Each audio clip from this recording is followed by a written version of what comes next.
Peguem a palavra de Deus e abram no primeiro livro de Reis, capítulo 18, versículo 32, somente a parte A do versículo.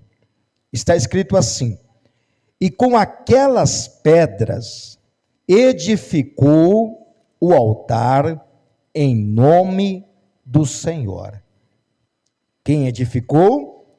Elias.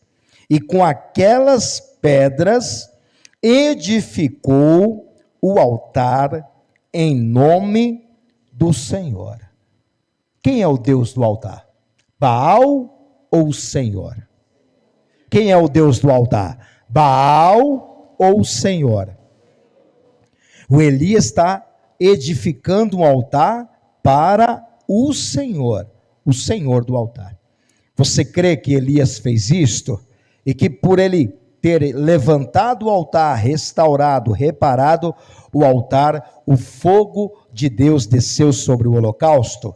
Quem crê que isso aconteceu? Então vou reler mais uma vez o versículo 32, somente a parte A do versículo.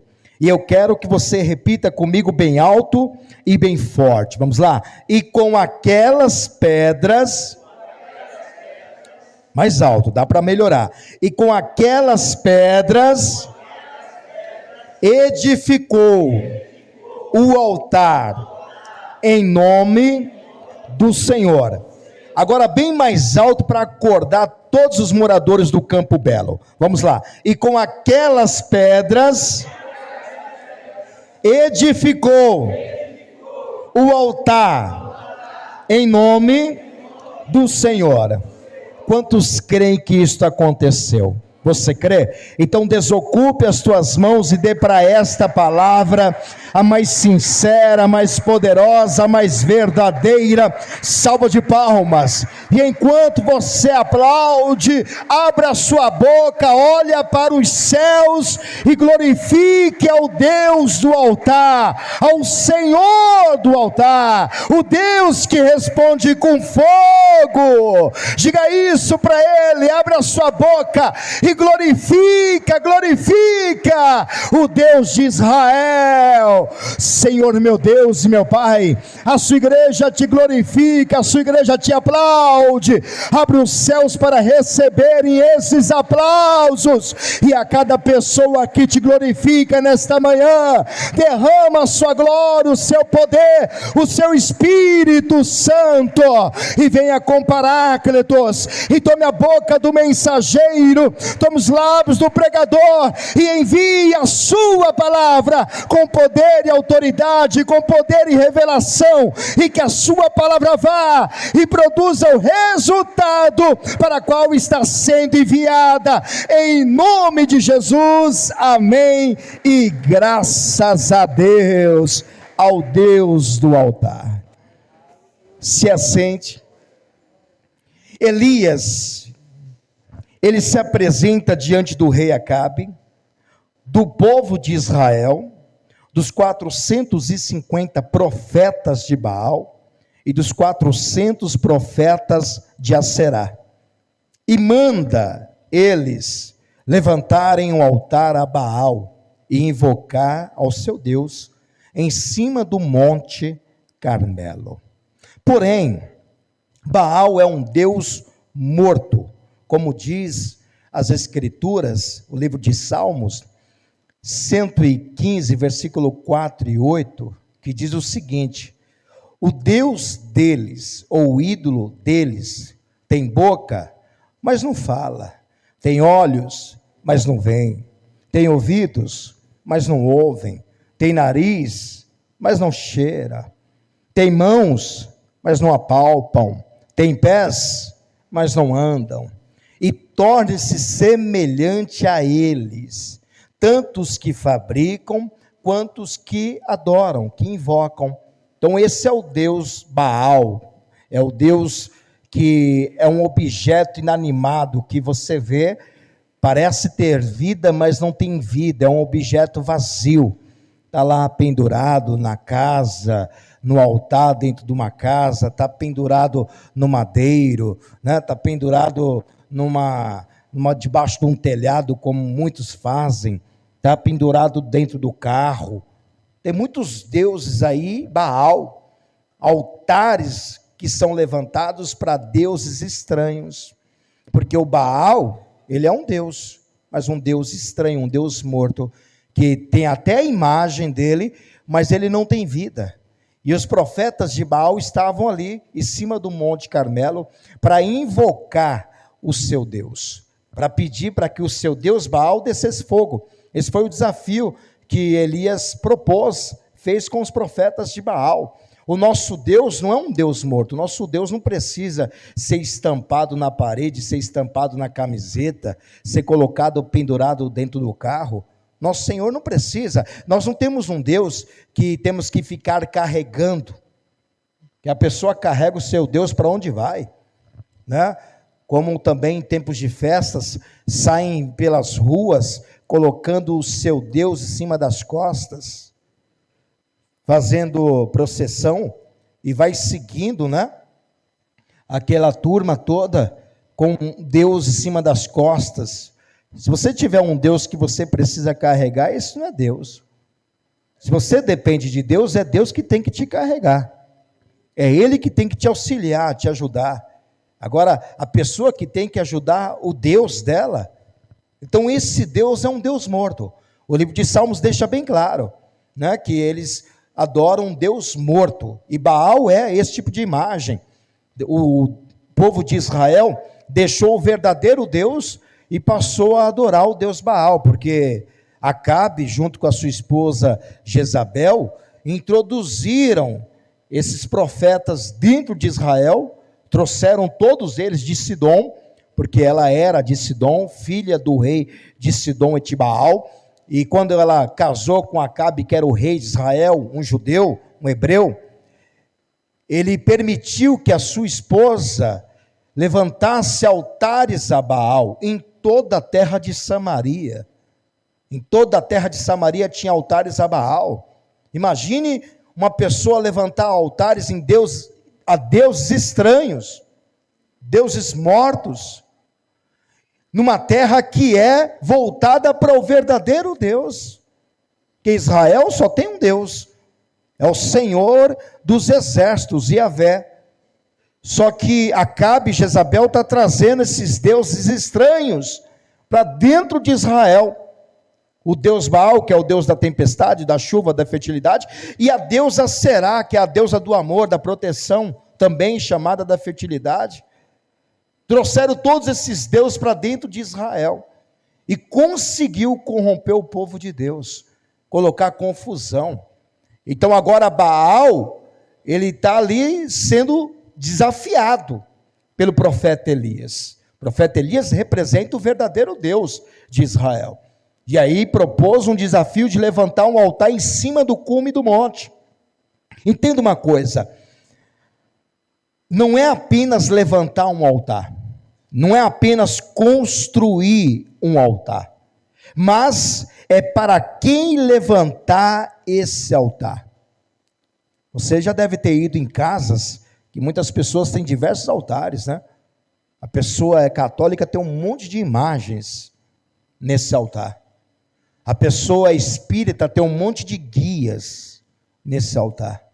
Ou a pessoa de religião afro, né?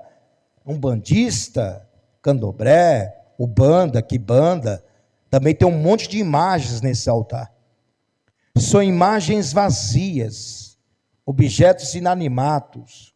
O que é objetos inanimados? São objetos que é vazio, não tem vida, tem pés, mas não anda, como diz os Salmos, é sem consciência, não se move a lugar nenhum. Então está aí cheio de altares.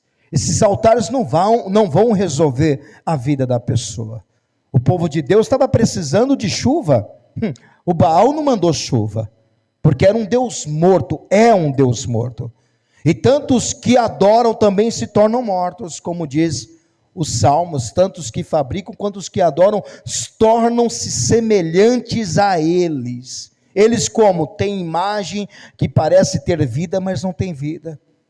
Eu me lembro até de uma história do Joãozinho, que ele se converteu ao evangelho, ao cristianismo, recebeu Jesus como seu salvador, e ele era de uma família católica muito fiel, devota, apostólica romana, e a casa dele era cheia de imagens, cheia de altares, muitas imagens, tinha na casa, na sala, e imagens grandes, de santos, santas, e a mãe dele era muito devota às santas, às imagens que ela tinha, e ela achava que aquelas imagens funcionavam, né? Que iria resolver o problema dela, atender às suas rezas, às suas preces. E o Joãozinho, como se converteu, ele queria que a sua mãe também se convertesse, só que a sua mãe tinha um coração muito fechado para a palavra de Deus. Ela continuava cega, né? Tem olhos, mas os olhos eram cegos. E o que o João vai fazer?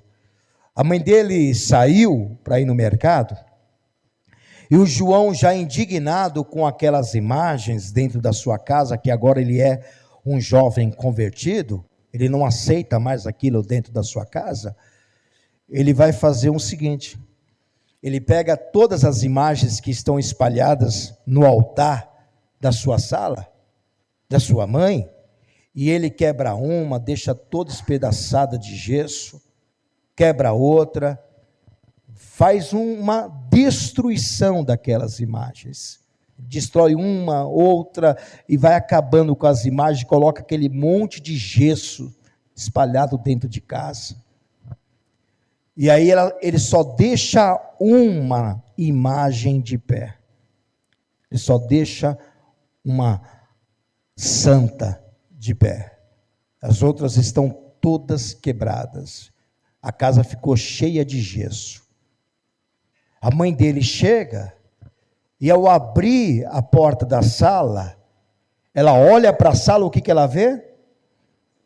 Um monte de santos quebrados, aquelas imagens todas destruídas, cheio de pó a sala. Ela fica desesperada com aquilo, e ela grita: João, meu filho, o que aconteceu nessa sala?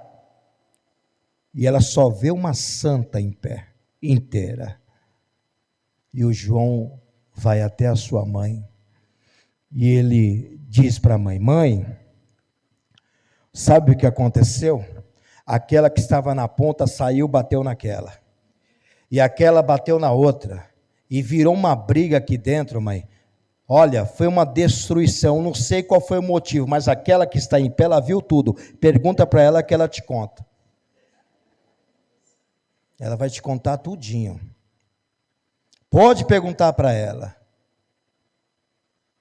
Dali em diante, a mãe do João não quis saber mais de imagem, porque agora ela quer um altar ao verdadeiro Deus, ao Senhor do altar, que não precisa de imagens, não precisa ser carregado por mão de homens, porque a esse Deus de Israel, a esse Deus do altar, é Ele quem nos carrega, é Ele quem nos abençoa.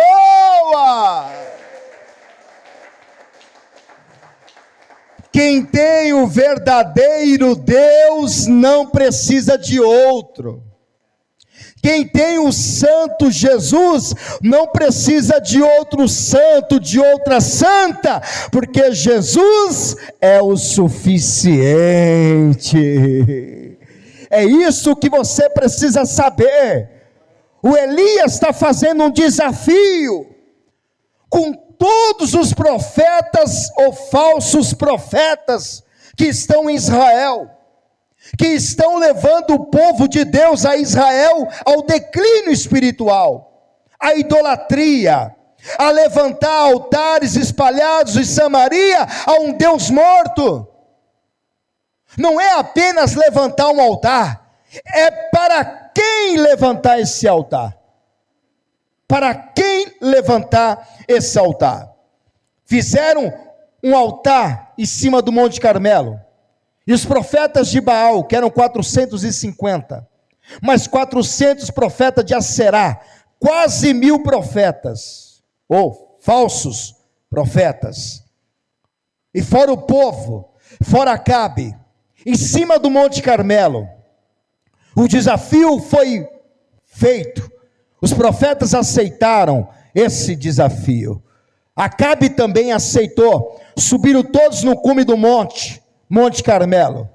E Elias disse: pode começar vocês. Vocês podem começar. Eu vou deixar vocês começarem. Vocês podem ser os primeiros. Olhem lá. Pega o novilho, mata o novilho, coloca sobre o altar do seu Deus Baal. Só que não coloca fogo não, porque é o verdadeiro Deus que vai descer com fogo. Esse é o meu desafio. O povo gostou daquele desafio, achou muito interessante. E diz a palavra que os profetas de Baal começaram a fazer as suas preces, a rezar ao seu Deus Baal, o seu Deus morto, a gritar em cima daquele altar feito a Baal. E começaram cedinho, viu? Desde manhã, 6 horas da manhã, eles começaram a fazer as suas preces, as suas rezas. E começaram a gritar, porque quanto mais eles iam gritando, rezando, fazendo as preces, não havia resposta. Então eles começaram a gritar como forma desesperada.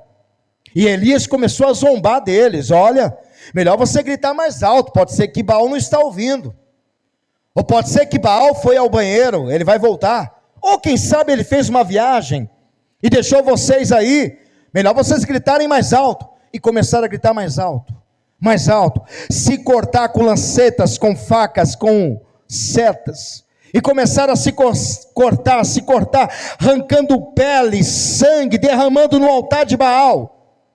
E não houve nenhuma resposta de Baal.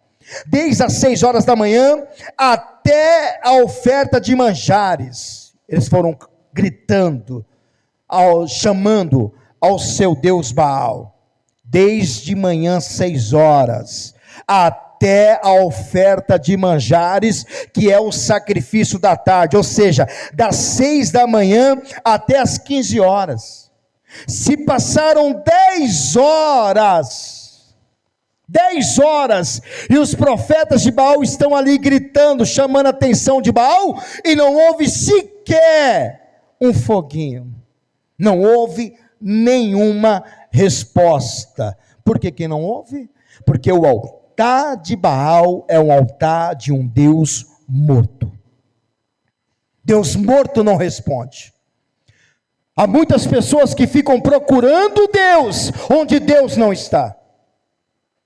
E tem um ditado popular que diz que todos os caminhos levam a Deus.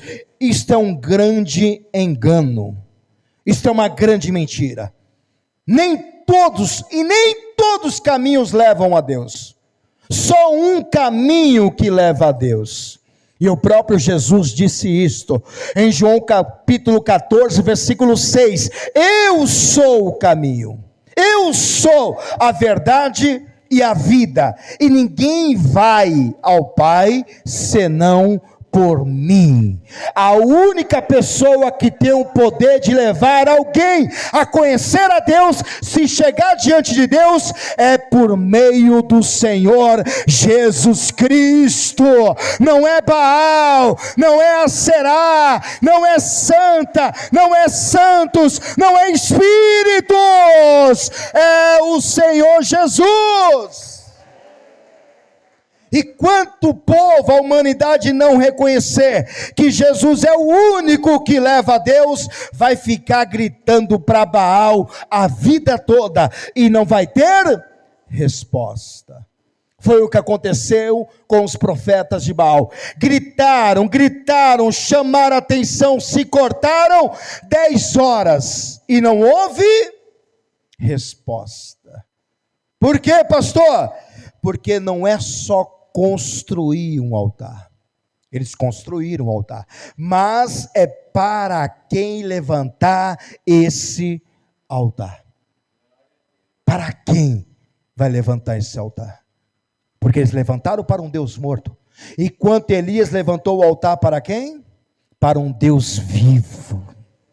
Um Deus dos céus e da terra, um Deus que se manifesta com fogo, e como diz a sua palavra, eu sou um fogo consumidor. Esse é o verdadeiro Deus. Quem é o Deus do altar? Diga, o Senhor Jesus. Quem é o Deus do altar? Quem é o Deus do altar? O Senhor Jesus. Foi este altar que Elias levantou em cima do Monte Carmelo, para o Deus de Israel, o verdadeiro Deus. Se há verdadeiro Deus, é porque existem também os falsos deuses. Está cheio, o mundo todo é cheio de crenças, cheio de religiões. Religião não salva ninguém. Religião é uma desculpa que a pessoa usa, sabe para quê? Para não ir para o verdadeiro caminho, não adorar o verdadeiro Deus. Então a pessoa se esconde atrás de uma religião, porque ela não quer servir o Senhor Jesus, ela quer servir as suas imagens, seus objetos, né? Porque hoje em dia o mundo é assim, tem várias imagens que se manifestam como Deus. Esse aqui é um Deus tal, esse é um Deus de tal nação, um Deus de tal povos. É assim, todo mundo está buscando um Deus. Não existe deuses, existe um só Deus, e um só Criador, e um só Senhor. Quando a pessoa não vai a esse verdadeiro Deus, é porque ela quer arrumar desculpas, procurando se esconder atrás de deuses falsos. Foi exatamente o que aconteceu com o povo de Israel. Foram buscar saída em um Deus que não existia, um Deus falso, um Deus morto. Inclusive os profetas também eram falsos. Então a pessoa tem que levantar um altar. Mas para quem é esse altar? Para qual Deus é levantado esse altar? Porque o Baal também tinha um altar, mas era um altar morto, um altar que não tinha saída. O altar é o lugar mais importante de uma igreja. Você sabia disso? O altar é o lugar mais santo de toda a igreja. Não que a igreja, o local, a igreja em si, não seja um lugar consagrado, mas o altar é diferente. O altar é diferente. A palavra altar, no hebraico, tem pelo nome Misbehash, ou seja, Misbehash, quer dizer lugar de sacrifício. Lugar de sacrifício. O altar, ele é o lugar onde se invoca o verdadeiro Deus. Essa é a finalidade do altar. O altar é o lugar onde se põe as nossas ofertas, onde entregamos as nossas ofertas, é no altar. Por isso que você vem até o altar entregar a sua oferta, seu dízimo. O altar onde se coloca os sacrifícios, onde se coloca os votos, as nossas ofertas. O altar é o lugar onde se fala com Deus. O altar é lugar de se falar com Deus, com o verdadeiro Deus. E o altar é lugar de intimidade. Intimidade. Não foi o homem que levantou um altar. Foi Deus que ordenou a Moisés levantar um tabernáculo, nesse tabernáculo levantar um altar ao Senhor. No tempo antigo, no Velho Testamento, era uma grande restrição. Nem todos podiam chegar ao altar do Senhor. Havia um tabernáculo que Moisés levantou, e esse tabernáculo, ele era repartido em 3 partes, em 3 lugares. Tinha o lugar chamado átrio, o lugar chamado santo, e o lugar chamado Santo dos Santos, onde fica o altar. Esse lugar aqui, no tabernáculo, é chamado Santo dos Santos, ou lugar santíssimo. E aí Deus falou com Moisés, para levantar esse tabernáculo. E lá fora, chamado átrio, o pátio, o átrio, era o lugar que ficava a bacia. Está aqui o tabernáculo, coloca o tabernáculo. Ficava a bacia, olha lá. Ficava o lugar de queimar a ovelha, a oferta, porque matava o animal, também colocava fogo, e aquele fogo subia como um incenso agradável diante das narinas de Deus. E Deus, ao sentir aquele cheiro daquele sacrifício, daquele holocausto, ele perdoava também os pecados da humanidade, perdoava os pecados do povo de Israel. Aí o sacerdote tinha aquela bacia para lavar a mão, também tirar o sangue das mãos. E o que o sacerdote fazia? Aqui fora é chamado átrio, ou pátio, é como se fosse o estacionamento da igreja. Só que ao entrar, tinha um véu, que é o primeiro véu, que é como se fosse a porta da igreja. De lá para cá, esse lugar onde vocês estão, é chamado lugar santo, ou lugar normal, né? Lugar santo. E só podiam ficar sentados aí, ou seja, não eram sentados, mas era trabalhar nesse lugar onde vocês estão, só quem era sacerdote. Não podia entrar ninguém que não era sacerdote. Só os sacerdotes de Deus podia entrar nesse lugar onde vocês estão. Olha que honra que vocês têm hoje, hein? E aí os sacerdotes vinham a esse lugar, e nesse lugar tinha ali o primeiro véu passado, que está em Hebreus capítulo 9, eu vou ler para vocês. Tinha alguns itens religiosos, aqui no capítulo 9, versículo 2, porque um tabernáculo estava preparado, o primeiro que havia o candeeiro, onde vocês estão, o candeeiro é o candelabro, o castiçal, ficava ali, representava a presença de Deus, a luz, né? Porque luz, quem é a luz é Jesus, e a mesa, e os pães da proposição, esses pães da proposição, representado por 12 pães, que é as 12 tribos, era uma oferta perpétua a Deus, ficava ali em cima da mesa, esses 12 pães, que é chamados pães da proposição, ninguém podia mexê-los. E o que se chama o santuário? Então, onde vocês estão aí, era o lugar onde o sacerdote fazia os serviços a Deus. Ninguém podia entrar onde vocês estão. No tabernáculo, não. Então, por isso que o apóstolo Pedro, ele vai dizer na sua primeira carta, capítulo 2, e lá no versículo 9, ele vai dizer assim: mas vós sois a geração eleita, o sacerdócio real. Sacerdócio real quer dizer o sacerdote do grande rei. Quem é o rei? Quem é o rei? Jesus. Ele é o rei dos reis e senhor dos senhores. Então quer dizer que Jesus nos comprou e nos fez sacerdotes. Em Apocalipse também fala sobre isto, que Jesus nos fez sacerdotes. Capítulo 5, versículo 9.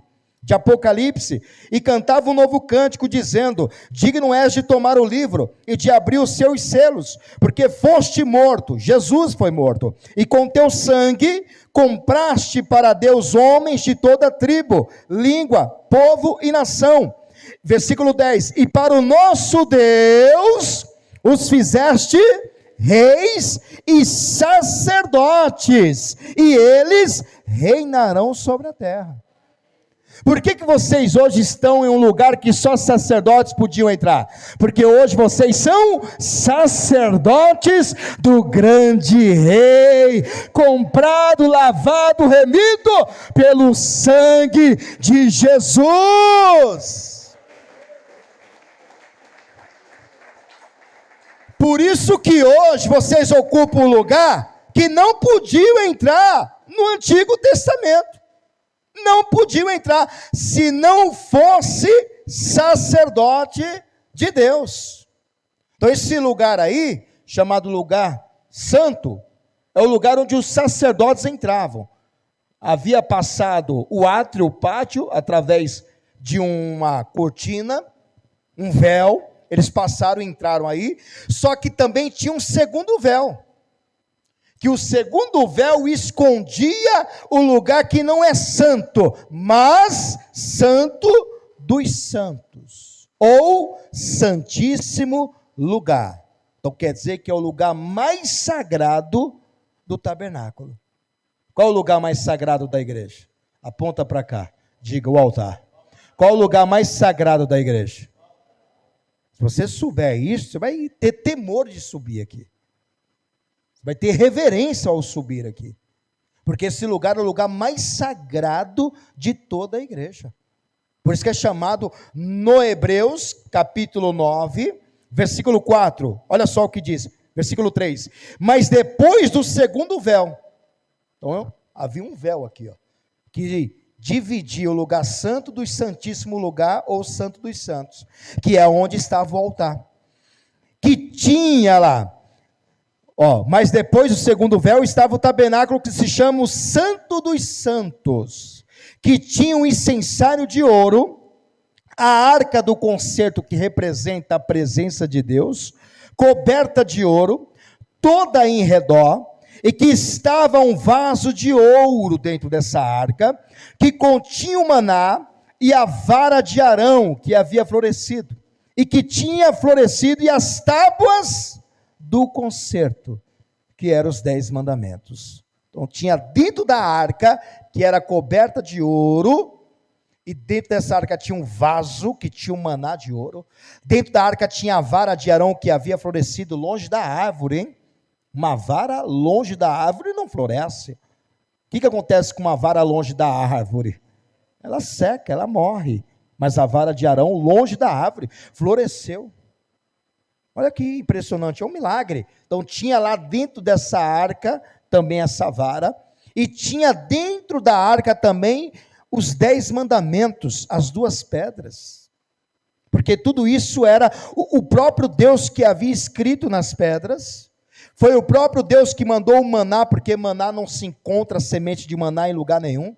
Ele veio diretamente do céu. É algo que vem de Deus, lá de cima, não é de baixo. Então é também um milagre. Como também a vara de Arão, algo também que é um milagre. Não tem como vara florescer e nem muito menos dar frutos longe da árvore. Não, ela se secaria, mas para você ver que é um mistério do reino de Deus.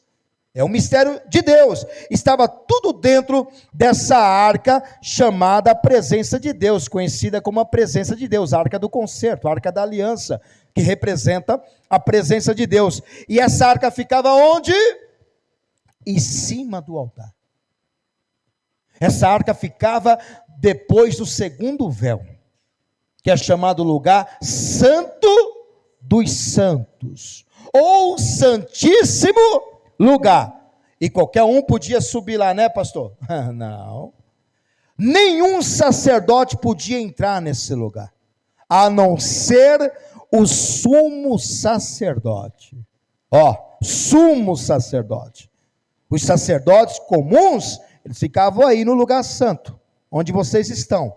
Mas o sumo sacerdote, que é a autoridade máxima de Israel, como a autoridade religiosa, como presidente dos sacerdotes, só ele podia entrar nesse lugar. Só ele podia subir no altar, porque ele era sumo sacerdote. E ele podia entrar a qualquer momento, pastor, qualquer dia? Não. Durante 365 dias, ele só podia entrar uma vez. Uma vez. E não podia entrar de qualquer jeito. Ele tinha que entrar com sangue. Olha o versículo 7. Mas no segundo, só o sumo sacerdote, uma vez no ano, uma vez. Não sem sangue, porque o sangue representa o quê? O perdão dos pecados. Então ele matava, os sacerdotes matavam o animal lá fora, queimava esse animal como holocausto, cheiro suave diante das narinas de Deus, pegavam o sangue, o sumo sacerdote, e levava até o altar, até o lugar chamado Santo dos Santos, e com esse sangue ele espargia, derramava sobre a tampa chamada propiciatória, a tampa que fechava a arca, derramava o sangue lá. Quando aquele sangue caía, é como se Deus estivesse perdoando os pecados de Israel. Então não podia entrar sem sangue, e não podia entrar todos os dias, apenas uma vez ao ano, aqui, uma vez no ano, não sem sangue, que oferecia por si mesmo e pelas culpas do povo. Você está vendo o que é um altar? É uma coisa muito séria. O altar não é qualquer lugar. Quando Elias levanta um altar no Monte Carmelo, Ele está trazendo à memória quando levantou-se o primeiro altar. Altar, ele não pode ser altar sem sacrifício. Você sabia disso? Altar sem sacrifício não é desafio. Elias, quando levantou um altar, o que ele colocou no altar? Um novilho. Ele fez um desafio. E ele colocou um novilho em cima do altar. Em 1º livro de Reis, capítulo 18, versículo 22 e 24, vai dizer exatamente sobre isto.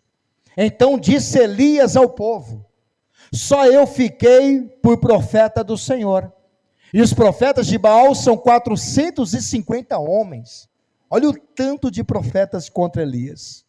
Deem-se-nos, pois, 2 bezerros, e eles escolham para si um dos bezerros, e os dividam em pedaços, e ponham sobre a lenha, porém não lhe metam fogo. Então eu invocarei o nome do vosso Deus, e eu invocarei o nome do Senhor, e há de ser que Deus que responder por fogo, esse será Deus. E todo o povo respondeu e disse: é boa esta palavra. O povo topou. O povo topou esse desafio. Legal, gostei. Muito bom essa proposta. E foram para onde? Para o altar em cima do cume do Monte Carmelo. Então Elias pediu um novilho. Ele colocou um sacrifício no altar. Então, sem sacrifício, o altar, ele fica sem desafio. Altar também sem o dízimo, porque para onde que vem o dízimo? Aponta para cá. Onde você coloca o seu dízimo? No altar. Você não pega o seu dízimo e coloca aí. Você coloca o seu dízimo no altar. Olha a importância do altar. O altar sem dízimo não demonstra fidelidade, porque a pessoa pode dizer que ama Deus, mas não tem fidelidade, porque não é dizimista. E o que diz em Malaquias capítulo 3, versículo 10? Então olha só a importância do altar. Trazei todos os dízimos à casa do tesouro. Quando você traz o dízimo, onde você coloca? No altar. A sua oferta entra no altar. Até porque Jesus disse que é o altar que santifica o quê? A oferta. Jesus perguntou para os fariseus: qual é maior? Qual é o maior? O altar ou a oferta? Lembra dessa pergunta que ele fez? Qual é o maior, o altar ou a oferta? Aí Jesus disse: o altar é maior do que a oferta. Por quê? Porque é o altar que santifica a oferta. Então quer dizer, o que muda a oferta, que santifica ela, é o altar. Então se não tem altar, não tem santificação. Se não tem altar, não tem consagração. Então altar sem dízimo não demonstra a fidelidade da pessoa. Olha lá: trazei todos os dízimos à casa do tesouro, para que haja mantimento na minha casa. E depois, fazer prova de mim, diz o Senhor dos Exércitos, se eu não vos abrir as janelas dos céus, e não derramar sobre vós uma bênção tal, que dela vos advém a maior abastança. Então, nossos dízimos são levados para o altar, porque eles são consagrados. É o altar que consagra o dízimo. Altar sem oferta, tanto o dízimo quanto a oferta, o altar sem oferta não expressa adoração. Mas por quê, pastor? Porque a sua oferta é uma adoração a Deus. Você sabia disso, que a sua oferta é uma adoração a Deus? Então, quando você coloca qualquer oferta diante do altar, é como se você estivesse fora do tom, fora da nota. Você consegue ouvir alguém cantando ruim demais? Ninguém suporta uma pessoa que canta péssimo. Ninguém suporta uma pessoa cantando fora do tom. É muito difícil você ouvir uma pessoa com uma voz desagradável, fora do ritmo, fora dos instrumentos. É muito ruim você se elevar ou ter até uma harmonia dentro de você, vendo uma pessoa cantando de forma errada. Então, quando você coloca qualquer oferta diante do altar, é como se você estivesse fora do tom, fora da nota, porque a sua oferta é uma adoração a Deus. Você quer ver? Primeiro livro de Crônicas, capítulo 16, versículo 29, eu vou ler na NVI. A sua oferta expressa adoração a Deus. Então, quando você coloca dízimo no altar, você está demonstrando fidelidade. Quando você coloca a sua oferta alçada no altar, você está adorando a Deus. Olha o que o salmista Davi disse: Deem ao Senhor a glória devida ao seu nome. Tragam uma oferta e entrem na sua presença. Adorem ao Senhor no esplendor da sua santidade. Então, quando eu coloco a minha oferta no altar, eu estou expressando a minha adoração a Deus. Você precisa entender isto. Altar sem oferta não expressa adoração a Deus.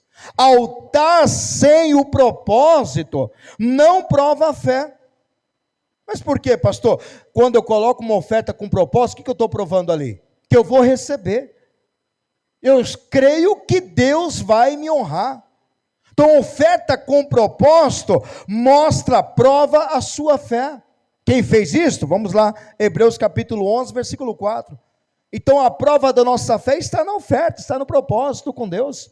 Pela fé, Abel ofereceu a Deus um sacrifício superior ao de Caim. Ele ofereceu pelo quê? Pelo quê? Pela fé, diga comigo, pela fé. Ele ofereceu ao Senhor, a Deus o que? Um sacrifício superior ao Caim. Pela fé ele foi reconhecido como justo, quando Deus aprovou as ofertas dele, embora esteja morto, por meio da fé ainda fala. Então olha só o que o Abel fez, ele colocou algo além do seu irmão, isto pela fé. O propósito de Abel foi maior do que de Caim. E por que ele fez isso? Diga, porque ele fez pela fé. Então quando você faz uma oferta com propósito, você faz pela fé. Você usa a sua fé para fazer. Por isso, olha só o que é um altar. E também altar sem voto não tem resposta. Quem que chegou diante do altar lá em 1 Samuel capítulo 1? Você se lembra? Quem estava diante do altar? Todos os anos, chorando, pedindo um filho. Quem que era essa mulher? Ana. Ana estava diante do altar todos os dias, todos os anos. Ela ia lá no altar, pedir para Deus um filho, e não houve filho. Ela orou por cerca de 25 anos para alcançar uma bênção. E sabe quando ela vai alcançar a bênção? Quando ela faz um voto diante do altar. Capítulo 1 de 1 Samuel, versículo 11. Qual foi o voto de Ana? Você se lembra o voto de Ana? E voltou um voto, ela fez diante do altar um voto, dizendo: o Senhor dos exércitos, se benignamente atentares para a aflição da tua serva, e de mim te lembrares, e da tua serva te não esqueceres, mas a tua serva deres um filho varão, ao Senhor o darei por todos os dias da sua vida, e sobre a sua cabeça não passará navalha. Então o que Ana fez? Ela fez um voto diante do altar, e ela alcançou o quê? Diga a resposta. Então quer dizer que altar sem voto não tem resposta. Você está vendo a importância do altar? O que o altar representa para a pessoa? Pode ser que para você não represente nada, mas o altar representa muitas coisas. Se não representasse nada o altar, por que aquelas religiões mortas estão levantando o altar? Você vai num feitiço, as pessoas para receber alguma coisa a favor do inimigo, o que elas fazem? Rituais, sacrifícios. Você não vê nas esquinas um monte de pratos? Às vezes na Mata Virgem, na cachoeira, dependendo do feitiço, dependendo da causa que a pessoa quer, ela coloca até um boi. Paga, compra um boi, paga o pai de santo, a mãe de santo, para fazer aquele ritual, levantar aquele altar, em favor de alguma prece. É assim que acontece, e vai muito mais além às vezes. Tem um feitiço que é mais forte para eles aí, chamado magia negra, que não coloca boi, sabe o que coloca? Humano. Coloca humano, coloca crianças mortas no feitiço, no altar. Altar para quem? Para o Beelzebum. Altar para o inimigo, altar para o diabo, altar para os demônios. Mata até uma vítima. Olha só a reverência que esse povo tem para o altar dos seus deuses estranhos. Olha o que esse povo faz, a fim de alcançar o quê? Uma causa, quer ser milionário, quer ser rico, quer que o casamento acabe, quer destruir a família, vão lá e pagam feitiços, levanta altares estranhos, porque eles sabem a importância do altar do seu Deus. Por que você acha que lá em Israel, os profetas de Baal levantaram um monte de altares em Samaria? Porque eles achavam que o Deus deles era importante, que o Deus deles era divindade que responderia às suas preces, às suas rezas. E nós que somos servos de Deus, não aprendemos a importância do altar. Nós não reconhecemos qual é a importância do altar na sua vida. Qual é a importância do altar? Qual é o Deus do seu altar? Qual é o Senhor do seu altar? Para Elias, qual era o Senhor do altar dele, hein? Para Elias, qual era o Senhor do altar dele? O Deus de Israel, o Deus de Abraão, o Deus de Isaac e o Deus de Jacó. Elias sabia para quem era aquele altar. E você sabe para quem você vai levantar um altar? Você precisa entender isso. Altar não é coisa nova. Altar é desde os tempos primórdios. Desde o primeiro início dos tempos. Sabe, aqui 5 homens levantaram altares ao Senhor. E todos esses altares tiveram finalidades. Todos eles levantaram um altar para uma finalidade. Sabe qual foi o primeiro a levantar um altar? Diga comigo, Noé. Qual foi o primeiro a levantar um altar? Quando que Noé levantou um altar? Você se lembra ou não? Após o dilúvio. Em Gênesis capítulo 8, versículo 20. Coloca aí o que diz a palavra do Senhor. Gênesis 8, 20. E edificou Noé um altar. Se o altar não fosse importante, para que levantar um altar? Levantou um altar ao Senhor, e tomou de todo animal limpo, de toda ave limpa, e ofereceu holocaustos sobre o altar. Para que Noé levantou esse altar? Qual é a finalidade desse altar? Qual é a intenção desse altar? Qual é a intenção dessa oferta no altar? Para que Elias colocou essa oferta no altar? Para que ele colocou essa oferta no altar? O que ele estava dizendo? Graças. Esse altar significa altar de gratidão, de livramento de morte. Livramento de morte. O Noé colocou uma oferta no altar dizendo: eu agradeço porque Deus não me deixou morrer.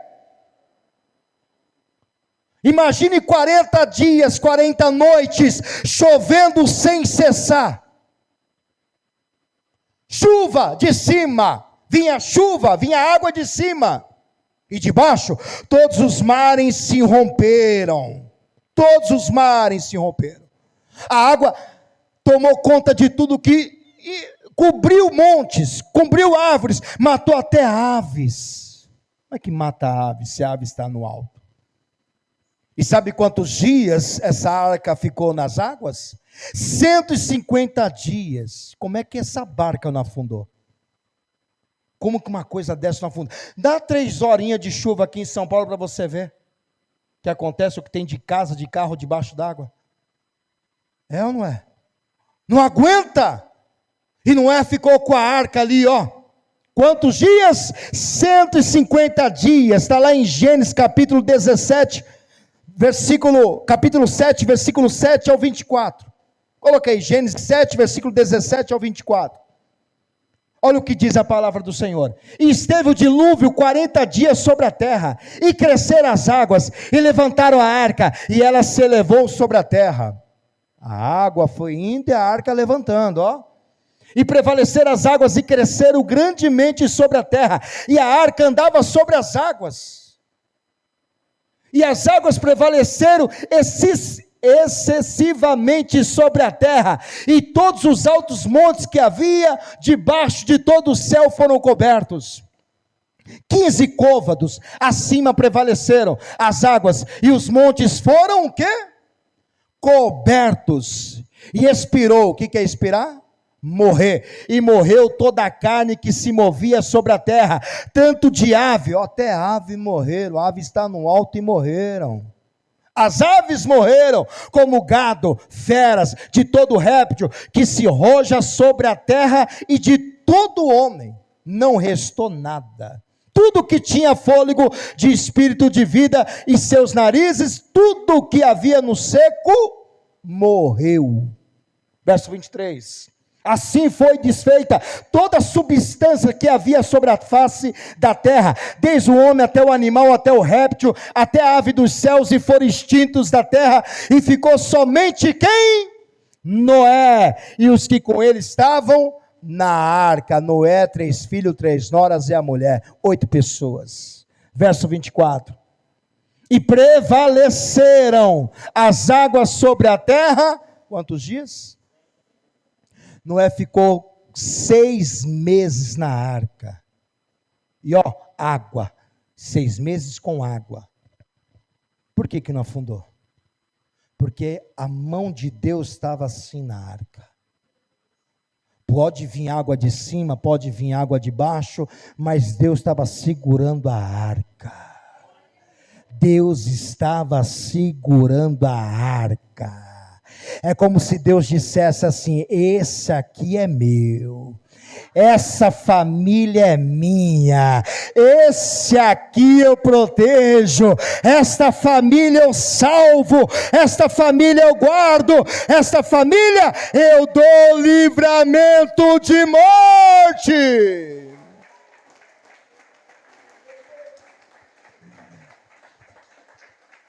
E quando Noé sai da arca, qual é a primeira coisa que ele faz? Diga, levantou um altar. Para quê? Para agradecer. Para agradecer. E você sabe o que tem de gente ingrato, hein? O que tem de gente ingrato? A pessoa era um desgraçado, usava drogas, bebia, gastava toda noite 500 mil reais. É assim. Vivia nas noitadas, nas drogas, na balada, nas bebidas, gastando com mulheres, gastando com amigos, gastando com drogas. Jesus liberta a pessoa não gasta mais com nada. Aí eu falo, seja dizimista na casa de Deus, a pessoa não tem coragem de ser. Faça uma oferta para Deus, não faz. Mas o quanto que essa pessoa não gastou, e estava, sabe para onde que ela estava indo? Para o inferno. Ela estava pagando para entrar no inferno, enquanto ela entra no céu de graça. Onde Jesus libertou ela? De graça. Só que ela não pode honrar a Deus com nada diante do altar. Ela não tem gratidão de honrar a Deus no altar. Pessoas ingratas é assim, só querem, sabe? O Noé não, ele deu. O Noé deu. Aprenda com Noé a ser grato. Ou você não tem motivo para agradecer? Eu tenho. Quem tem motivos para agradecer? Eu tenho. Muitas vezes nós temos mais motivos para agradecer do que para pedir, porque o que Deus já fez por nós, só que nós não levantamos nenhum altar, de gratidão, nunca fizemos isso, nem um culto de ação de graças, nunca colocamos uma oferta de gratidão a Deus, só, valeu Deus, obrigado. Não é assim não, pessoal, nós temos que aprender com a palavra. Só levanta altar quem é grato. Quantos livramentos Deus não te deu, hein? Você não era nem para estar aqui mais, você quer saber? Você já era para ter ido faz tempo. E ter ido ainda sem salvação. Ter ido para os braços do capiroto. Mas Jesus foi lá e teve misericórdia de você. Jesus foi lá e te limpou, te purificou e te fez um grande homem, uma grande mulher, e te honrou, e te abençoou, e ainda guardou a salvação para você e para toda a sua família, para você e para toda a sua casa. E você não é grato? Não agradece a Deus? Segunda pessoa que levanta um altar para Deus, Abraão, exatamente. Abraão levantou um altar. Para que Abraão levantou esse altar, hein? Abraão levantou esse altar ao Senhor por causa da promessa de Deus que ele recebeu para a sua vida. Deus, em Gênesis 12, o que Deus faz? Chama Abraão e ele faz promessas. Deus chama Abraão e lhe faz promessas. E Abraão, ele levanta esse altar pela promessa que ele recebeu. Você está debaixo de uma promessa. Deus te fez uma promessa. Deus fez uma promessa para você, para sua família, para os seus filhos, para a sua casa, para o seu trabalho. Você está debaixo de uma promessa. Faça como Abraão. Abraão levantou um altar para agradecer esta promessa. Gênesis 12, versículo 7. Olha quantos homens viviam no altar, hein? Quantos? Será que o altar é uma coisa boa? Será que o altar é tão bom assim? Se não fosse tão bom, não teria esses homens levantados altares. E todos eles levantaram altar para quem? Para Baal? Esses homens levantaram altar para quem? Para o Deus do altar, para o Senhor do altar. Gênesis 12, versículo 7. E apareceu o Senhor a Abrão e disse: a tua semente darei esta terra. O que Deus está fazendo aqui? Uma promessa, um juramento. E edificou ali um altar ao Senhor que lhe aparecera. Abraão levantou um altar por causa da promessa. Você está debaixo de uma promessa. Você pode pensar que não, mas você está debaixo de uma promessa. Se você está aqui hoje, se você ainda não morreu, se a sua família está de pé, é por causa da promessa de Deus. Você está debaixo de uma promessa. O que não fazia Abraão perder a fé era a promessa. E além de Abraão, sabe quem mais levantou um altar? Moisés. Coloca Moisés levantando o altar. Para que Moisés levantou um altar, hein? Moisés levantou um altar ao Senhor de agradecimento pela vitória conquistada sobre os inimigos. Que inimigos? Os amaleques. Você lembra dessa história? Em Êxodo capítulo 17, versículo 8, os amaleques saíram para guerrear contra o povo de Deus.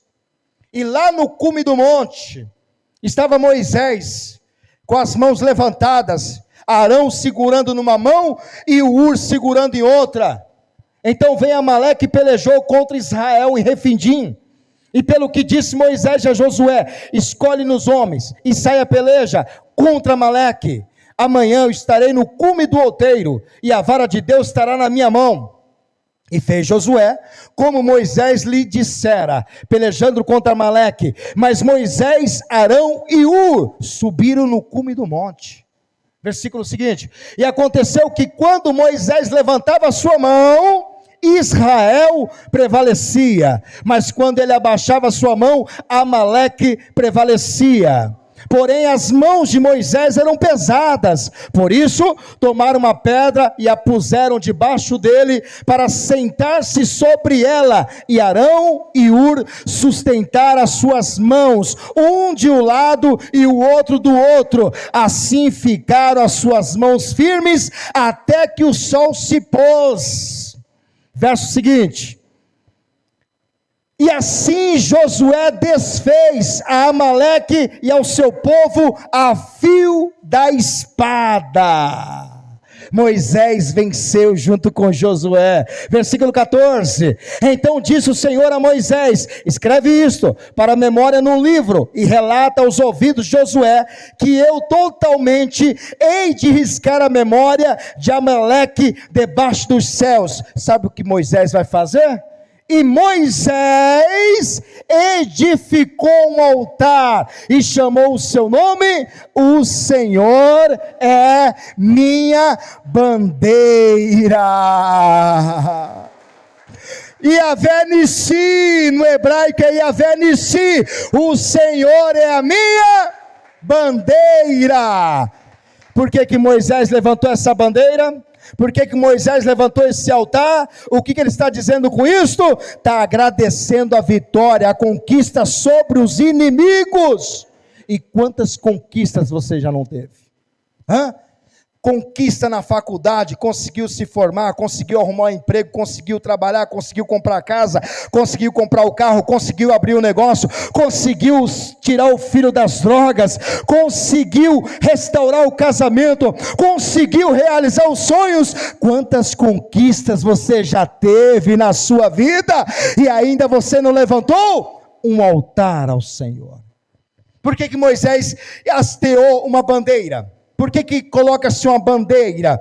Porque quando um país vence o outro, o país que venceu hasteia uma bandeira como sinal de vitória sobre os inimigos. E essa bandeira que Moisés hasteou lá na terra de Refidim, de quem que é essa bandeira? Quem é essa bandeira? Quem deu a vitória para Moisés? Yahvé Nissi. É como se Moisés dissesse: essa vitória não vem de mim, essa vitória vem do Senhor do altar, o Deus do altar. Não foi só Moisés não. Sabe quem mais levantou um altar? Diga: Davi. Para que Davi levantou um altar? Olha o tanto de servos de Deus que levantaram o altar. Será que o altar é experiência? Eu não sei se você já teve alguma experiência no altar, mas o altar mostra aquilo e a quem é o Senhor do altar, a quem é o Deus do altar. Davi levantou um altar, sabe por quê? Porque ele pecou, e sabe quem mandou ele levantar esse altar? Foi o próprio Senhor, foi o próprio anjo. Davi foi contar ao povo, está lá em 1 Crônicas capítulo 21 e versículo 1, Davi foi impulsado pelo mal, o diabo conseguiu o seduzir, e Davi pecou, desobedeceu a Deus. Então Satanás se levantou contra Israel, e incitou a Davi a numerar Israel, não era para numerar, e ele fazendo isso, ele pecou contra Deus, ele desobedeceu a Deus. Aí sabe o que aconteceu? Deus começou a castigar, matar muitas pessoas em Israel. Em versículo 14 diz que 70 mil já havia morrido em Israel, e o anjo estava com a espada voltada para Jerusalém, e acabar com a cidade, por causa do pecado de Davi. Mandou, pois, o Senhor a peste a Israel, e caíram de Israel 70 mil homens, ia cair mais, olha lá, e o Senhor mandou um anjo a Jerusalém para destruir, e ao destruí-la ele, o Senhor viu, e mandou o anjo recolher a espada. E sabe o que esse anjo vai dizer para Davi? Davi, corre e levanta um altar. Corre e levanta um altar. Olha lá, versículo seguinte. E levantando Davi os seus olhos, viu o anjo do Senhor que estava entre a terra e o céu, com a espada desembainhada na sua mão, estendida contra Jerusalém. Então Davi e os anciãos, cobertos de panos de saco, se prostraram sobre os seus rostos. E disse Davi a Deus: não sou eu, não é eu que disse, que contasse o povo? Eu mesmo sou o que pequei e fiz muito mal, mas essas ovelhas que fizeram? Ah, Senhor meu, Deus, seja a tua mão contra mim, contra a casa de meu pai, e não para castigar o teu povo. Foi Davi que pecou, mas quem está morrendo aqui é o povo. Ali o anjo, então o anjo do Senhor disse a Gade, que dissesse a Davi, Gade era um profeta, um vidente, que dissesse a Davi, que subisse Davi para levantar o quê? Levantar um altar a quem? Ao Senhor do altar. O anjo disse: corre Davi, levanta um altar agora. Para que é esse altar? Para perdão que ele fez. Davi levantou um altar para receber o perdão de Deus. Versículo 26 e 27, vai dizer que Davi levantou esse altar ao Senhor. Versículo 26, olha o que diz a palavra do Senhor. Capítulo 21, versículo 26. Então Davi edificou ali um altar ao Senhor, e ofereceu nele holocaustos e sacrifícios pacíficos, e invocou o Senhor, o qual lhe respondeu com fogo do céu sobre o altar do holocausto. Verso seguinte: e o Senhor deu ordem ao anjo, e ele meteu a sua espada aonde? Parou de matar. Então quer dizer que Davi levantou um altar para perdão do quê? Dos seus pecados. Você está vendo a finalidade de cada altar? Noé levanta o altar para gratidão, agradece a Deus em cima do altar. Abraão levanta o altar para agradecer a promessa que recebeu. O Moisés levanta o altar para agradecer a conquista que teve sobre os seus inimigos. E Davi levanta o altar para receber o quê? O perdão de Deus. E Moisés também, e Salomão também levantou um altar. E não só um altar. Salomão levantou uma casa para Deus e levantou um altar, para quê? Para receber a aprovação de Deus. Segundo Crônicas, capítulo 7, versículo 1 ao 5, Salomão construiu a casa de Deus e levantou um altar no templo para ter a aprovação de Deus para a sua vida. E acabando Salomão de orar, desceu fogo do céu e consumiu o holocausto e os sacrifícios, e a glória do Senhor encheu a casa. E os sacerdotes não podiam entrar na casa do Senhor, porque a glória do Senhor tinha enchido a casa do Senhor. E todos os filhos de Israel, vendo descer o fogo e a glória do Senhor sobre a casa, encurvaram-se com o rosto em terra sobre o pavimento e adoraram e louvaram o Senhor, porque é bom, porque a sua benignidade dura para sempre. E o rei e todo o povo ofereciam sacrifícios perante o Senhor. Verso 5. E o rei Salomão ofereceu sacrifícios de bois, 22.000, de ovelhas, 120.000, e o rei e todo o povo consagraram a casa do Senhor. Para que essa oferta? Para que esse altar? Para receber a aprovação. Quando o Salomão faz isso, o fogo desce e Deus aprova. Versículo 15, Deus vai falar com Salomão agora a aprovação que ele teve deste altar. Agora estarão, agora, porque antes não? Que antes não tinha feito a aprovação, agora estarão abertos os meus olhos e atentos meus ouvidos à oração deste lugar, porque agora escolhi e santifiquei esta casa, para que o meu nome esteja nela perpetuamente, e nela estarão fixos meus olhos e o meu coração todos os dias. É como se Deus dissesse para Salomão: agora, Salomão, eu aprovei esta casa, e se você orar desta casa, eu vou ouvir, e se você clamar, eu vou responder, porque os meus olhos, meus ouvidos e o meu coração estarão nesta casa, neste altar, perpetuamente. Agora Salomão está aprovado. É isso que Deus está dizendo para ele, agora está aprovado. Então observa que todos levantaram o altar para uma finalidade. Para que Elias levantou o altar no Monte Carmelo? O que Elias queria? Resposta o quê? O que o povo queria? Água. Quando Elias levanta esse altar, o fogo de Deus desce, vem uma abundante chuva. Você está vendo que todos tiveram um altar com uma finalidade? Todos levantaram o altar. O que falta para muitos cristãos é levantar um altar. E olha, que eu vou te falar uma coisa. Agora o maior altar de todos os altares, e o mais importante de todos, sabe quem foi que levantou? Você sabe quem foi que levantou o maior altar? O maior altar? Ou o mais importante de todos? Sabe quem foi que levantou? Deus. Deus levantou o maior altar. E sabe qual foi a oferta que ele colocou nesse altar? O seu filho. A maior oferta que Deus colocou nesse altar foi a vida do seu filho. Essa foi a maior, a melhor oferta de todas as ofertas. E onde que Deus levantou esse altar? Na cruz do Calvário.